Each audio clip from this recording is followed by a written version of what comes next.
Tasrif 3 নৌযানটি back gear দিয়েছে, তো 2টি নৌযানের ফোল্ডারে বেজেছিল, যার কারণে তাসরিফ 4 নৌযানটি একটু ব্যাক গিয়ার দিয়েছে। তো এখন তাসরিফ 3 নৌযানটি বের হতে পারবে। তো দেখতে পাচ্ছেন প্রচুর পরিমাণ যাত্রী রয়েছে তাসরিফ 3 নৌযানটিতে।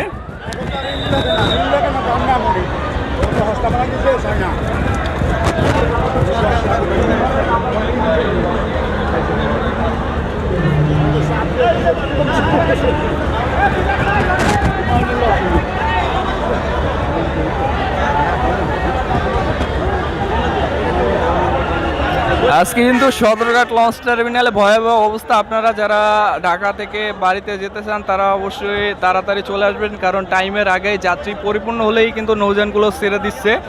যেমনটা আপনারা দেখতে পাচ্ছেন এদিকে তাসরিফ 3 নৌযানটির ক্ষেত্রে ইতিমধ্যে কিন্তু ঢাকা বেতুয়া চরপেশনের উদ্দেশ্যে আরও একটি নৌযান ফারান 3 নৌযানটি ছেড়ে গিয়েছে।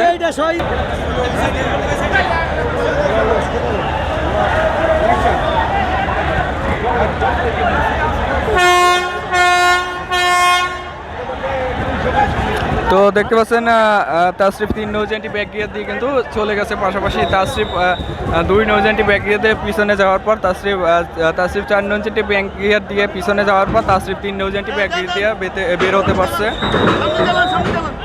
সামনে চালান, সামনে চালান, সামনে চালান, সামনে চালান।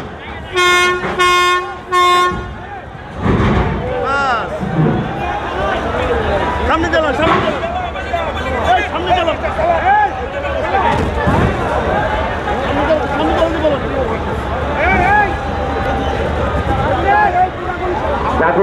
বলছি আপনার লাল দাগে সামনে যান না, যে কোনো সময় পড়ে যেতে পারেন এবং দুর্ঘটনা হতে পারে। আপনার লাল দাগে সামনে যাবেন না, পিছনে থাকেন।